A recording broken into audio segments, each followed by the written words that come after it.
Hi, I'm Dr. Randy Wilkinson. I've been doing the Ideal Protein protocol with clients of mine over the last 2 years or more, and it's been amazing to me to see the kinds of changes that are taking place. So I'm really excited that you've decided to get started.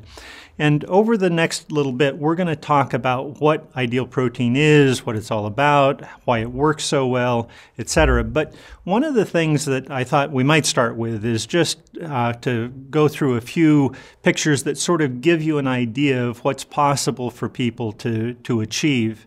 Women typically 3 pounds a week. If you don't have that many pounds to lose, if you're maybe a little bit older, you might see closer to 2. Women often will see 4 pounds or more per week. But if you figure about 3, that's pretty solid for guys, probably 4 or 5 pounds a week. So that gives you a sense of what you're going to be able to accomplish with this. Let's just start by taking a look at the issue of why we gain weight in the first place. If you go back to about 1970 in the US and take a look at the statistics for the population, you'll find that there wasn't a big problem of obesity in the United States, but by 2000 we definitely had a problem, and the United States government sponsored a study that looked at that 30-year time frame and said, what changed in that time frame about what people eat, and might that have anything to do with this? What's interesting is if you look at how much fat people ate, there wasn't a big change in the amount of fat. In fact, with guys, as I recall, there was actually even a bit of a decline in the amount of fat. Not much change in the amount of protein being eaten either. But what did happen was there was a dramatic increase in the amount of carbohydrate being eaten, particularly by women, where the increase was a 38% increase over that 30-year period. And that was about, 11, 12 years ago, and if you add the change since then, you're probably looking at nearly a 50% increase in the amount of carbohydrates that we eat. So why is that important, and what might that have to do with the weight that you want to get rid of? Well, in the body, carbohydrates, as they come into our circulation, as we digest them, the blood sugar begins to rise. And as the blood sugar rises, your body says, we can't let it get too high, because if we do, damage will take place in the cell because of all of that sugar. So insulin is generated by the pancreas, and insulin brings that blood sugar back down. In the process of bringing that blood sugar down, insulin is actually driving storage of fat. So insulin becomes your body's significant fat storage hormone, probably the most significant component of the whole fat storage process. So insulin is a key part of this whole thing of becoming overweight. And what's happened is we are taking in more and more carbohydrate, driving more and more insulin, which has driven to more and more weight. For quite a while it was thought that it was fat that was driving the weight, that we got fat because we were eating fat. But there was an interesting study done a number of years ago where healthy volunteers were put into a study, and they identified a level of caloric intake that had everybody maintaining a steady weight, and keeping them on the same amount of protein and the same amount of carbohydrate that they had been on. The experimenters started adding more fat and more fat to their diet. And they went to 3,000 calories, went to 4,000 calories, went to 5,000 calories, went all the way up to 5,800 calories a day. And you would assume, man, they must have been putting on weight tremendously. In fact, there was very little increase in weight through that whole spectrum.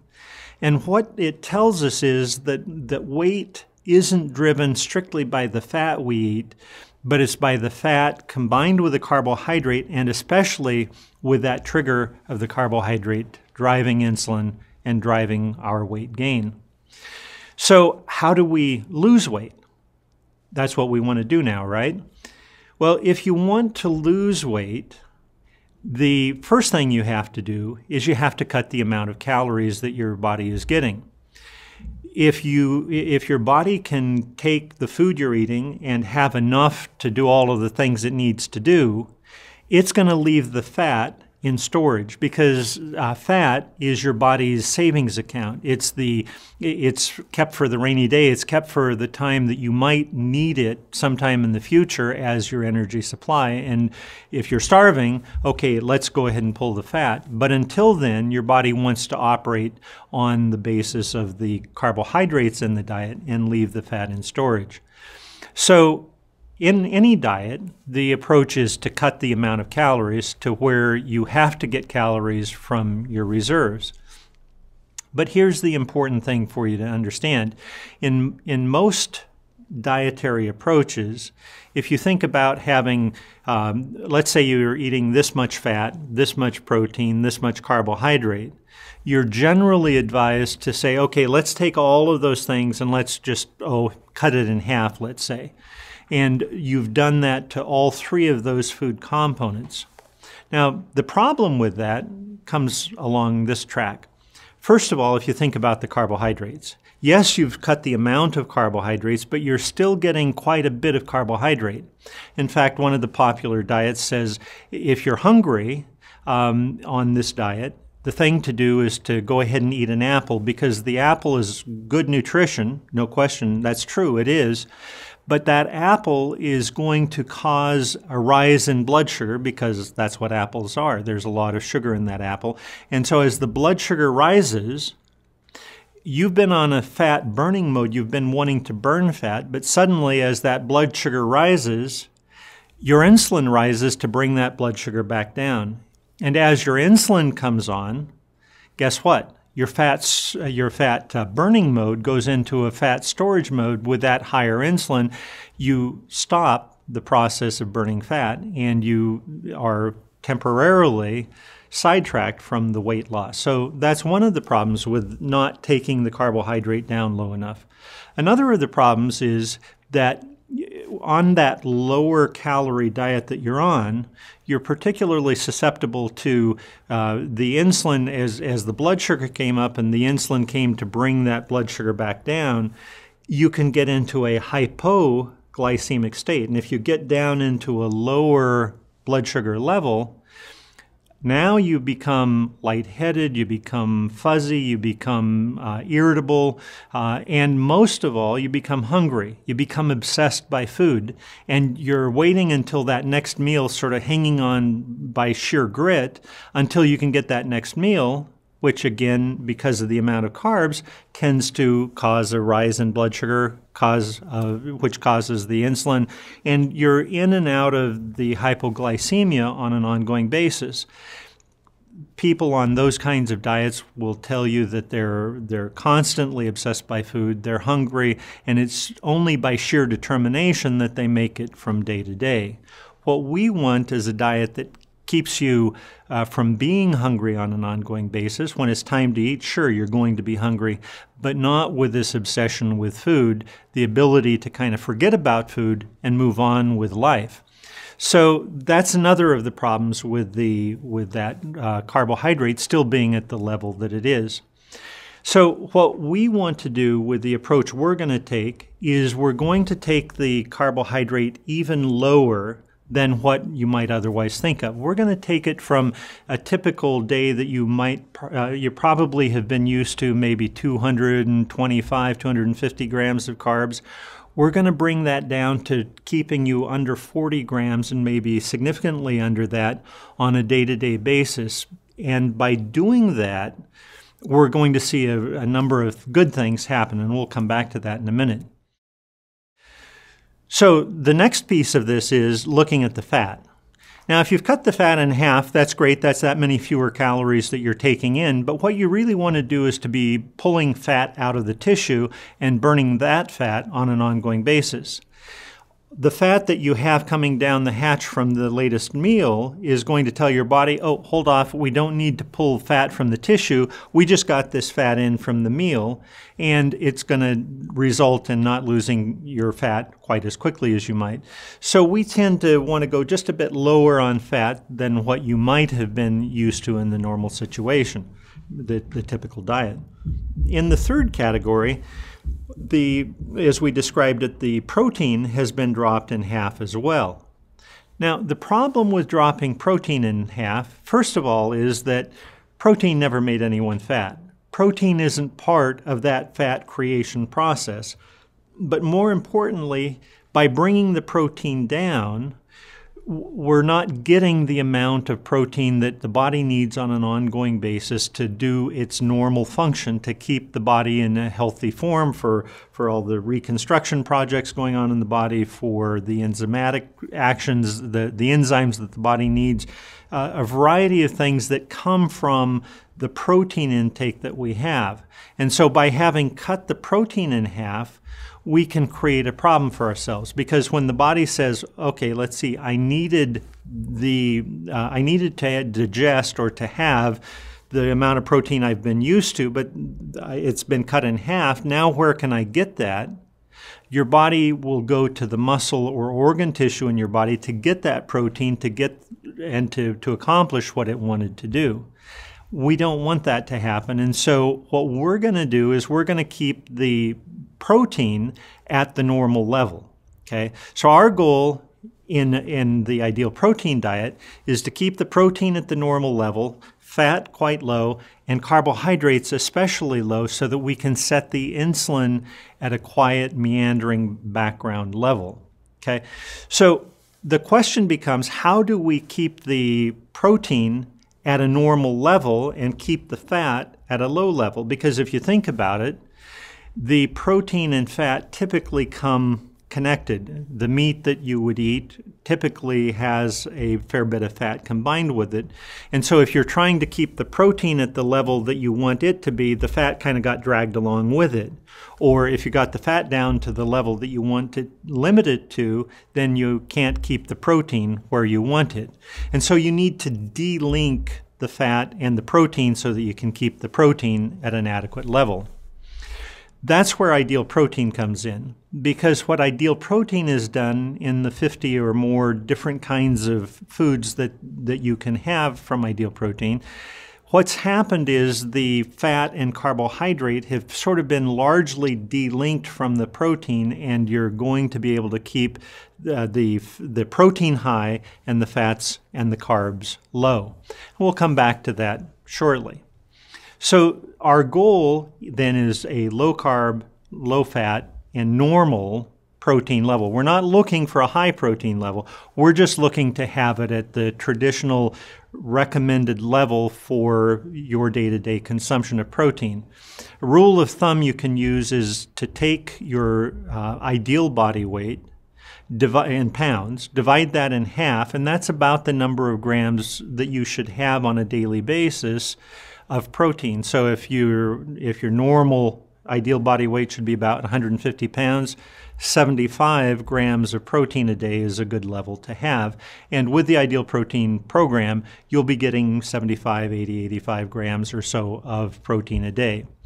If your ideal weight is a little higher, we'll talk about that, and maybe you should have an extra packet to make sure that that's the case if your normal body weight is 200 pounds or higher. Now let's talk about ketosis. To understand ketosis, you need to understand first how your body uses energy. In order to supply your muscle and your brain and your organs with the kind of energy that they need in order to function, normally your body is tuned to using blood sugar to do that. Blood sugar is a carbohydrate, and so carbohydrates are sort of that default energy mode for those actions. But you have a lot of fat in your body that we want to move out, and we want to get your body burning fat.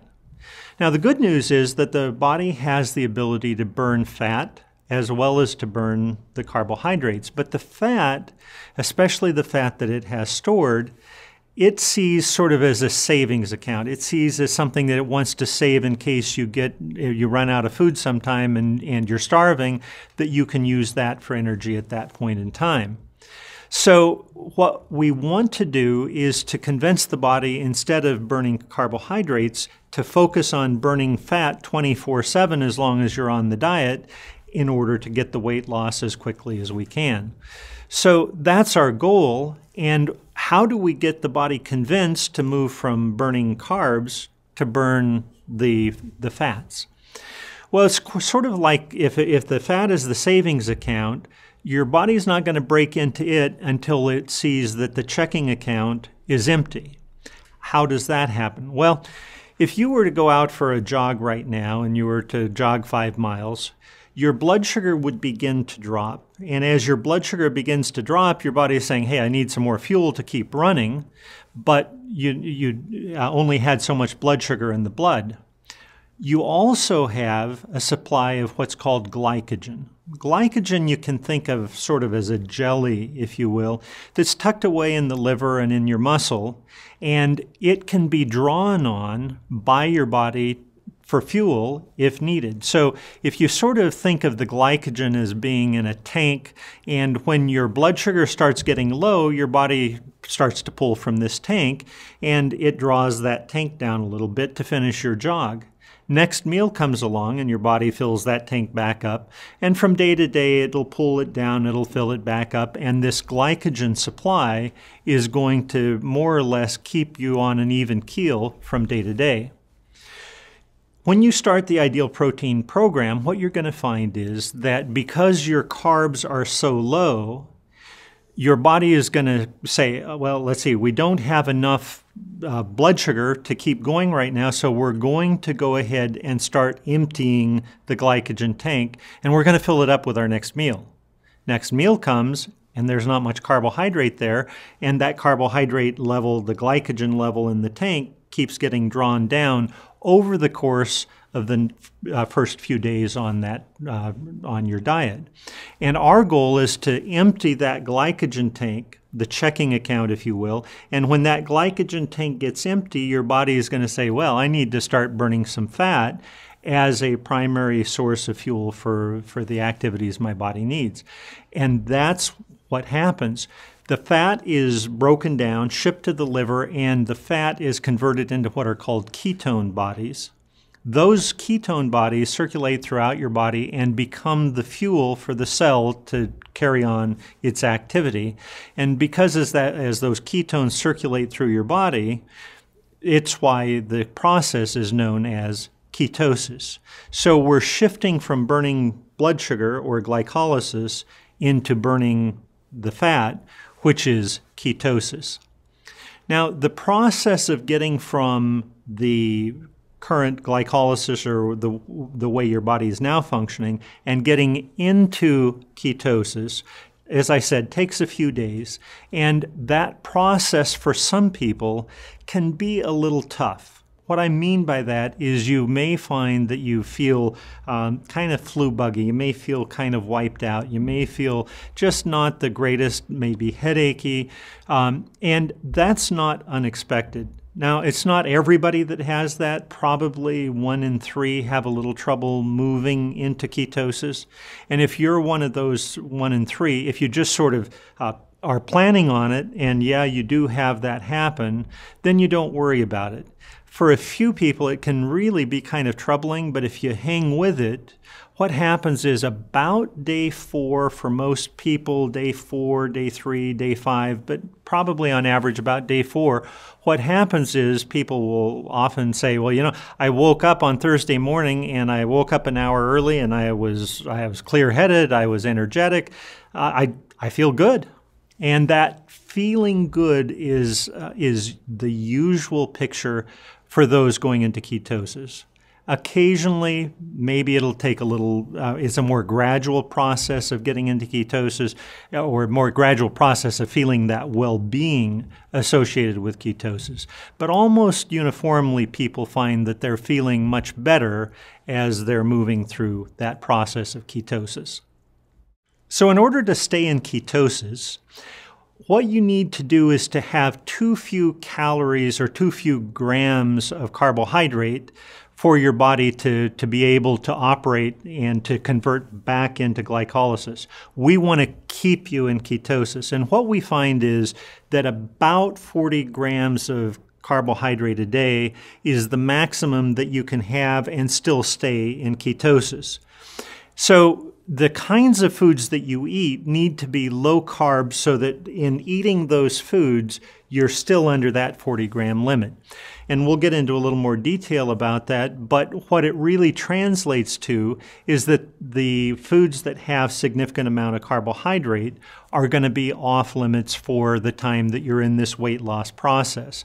So things like fruit, things like grains, things like dairy, these different things that are carbohydrate rich are going to be avoided, and you're going to be eating the foods, typically vegetables and some whole protein sources, some meats or vegetarian sources that will keep you, again, under that 40 grams a day. One of the things you need to keep in mind in this process is that losing weight is an abnormal process. Our bodies have stored this. Our bodies want to keep that store. And in order to convince them to lose weight, it's going to take an abnormal setting. The process of weight loss is going to be a limited time, focused time period of using an unusual form of diet to get that weight down. So you've been coming along at a weight that you don't now want to be at.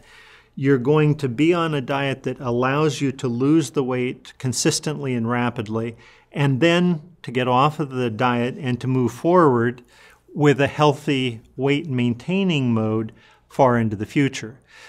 The way you're going to be eating while you're on the diet, you just need to be focused in on and understand that that's a limited time thing and isn't what your long-term diet is going to look like. The Ideal Protein program has 4 phases. A good way of thinking about it is to use a metaphor of an aircraft that's flying along and is going to come down and come in for a landing. The parallel is that you're at a weight that's too high, you're going to come down and you're going to land and convert to normal process moving forward. Phase 1 in that process is the process of coming down. So if you're at 5,000 feet, you've only got this far to come down, but if you're at 30,000 feet, you've got a lot further to come down. So phase 1 varies in terms of how long it is going to be for you as opposed to someone else. It's how long it's going to take to get down. So if you take a look at how many pounds approximately you figure you need to lose, if you're a woman, if you use a 3 pound per week figure, that'll give you a rough idea of how long it'll take you to get to your target weight. If you're a guy, you could use 4 or 5 pounds as a weekly amount, and that'll give you an idea of how far you have to come down. Phase 2 is sort of the slowing down of the weight loss process. Phase 3 is you might think of as the landing. It's going to be the converting back into glycolysis, going out of ketosis. And then phase 4 is just the process of moving forward in maintenance and maintaining your weight at a healthy level.